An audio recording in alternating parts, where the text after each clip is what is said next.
What's up, fight fans? Welcome to DFS Insights, where we break down every UFC card using our custom-built predictive math model. With over 650 fights analyzed, we're sitting around about 70% accuracy, and when you remove fighters with fewer than 3 UFC bouts, that number jumps to nearly 80%. So, if you're ready for no hype, no bias, just the data, let's dive into what the math says for this week's matchup, UFC Fight Night, Lewis versus Teixeira.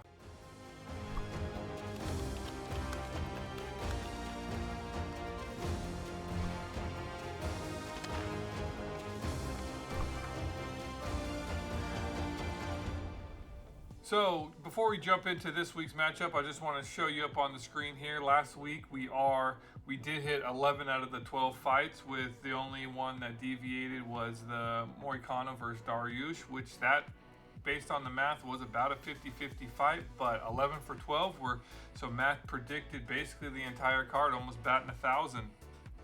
There. So if you're ready for this week's matchup, make sure you hit that like, subscribe, that notification bell, and let's go ahead and get into this week's math predictions.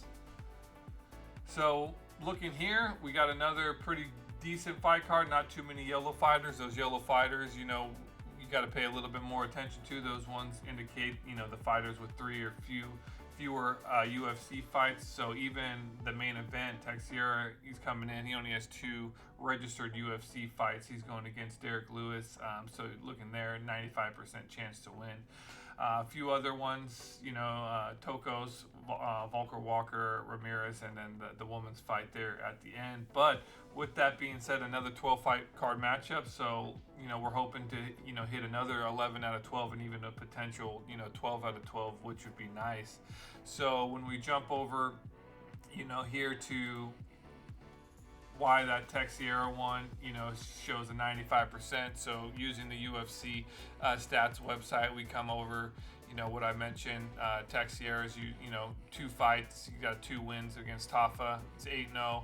But here with strikes landed per minute, it's sitting at about 14.61. So obviously throughout his career, that's going to, average out to what he's actually, throwing. Those 2 fights, I believe, ended pretty fast. So that's why the significant strikes per minute, or the strikes landed per minute, are as high as they are. So, our math is based on, overall averages, and we're using what the data shows. So please do, a little bit of extra due diligence there, to confirm that. But math is showing him he is the favorite in this fight. So I'm leaning with him there as well. So then we jump over here to the UFC, the fight, best fight odds, where I basically determine who's the favorite fighter.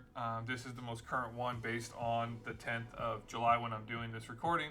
So this is how I determine what fighter is the favorite. And you can see here, it's pretty cut and dry. No huge favorites with the exception of, the Mike Davis Ramirez fight, but everything looks fairly reasonable. Maybe the Victor Pereno, Austin Lane.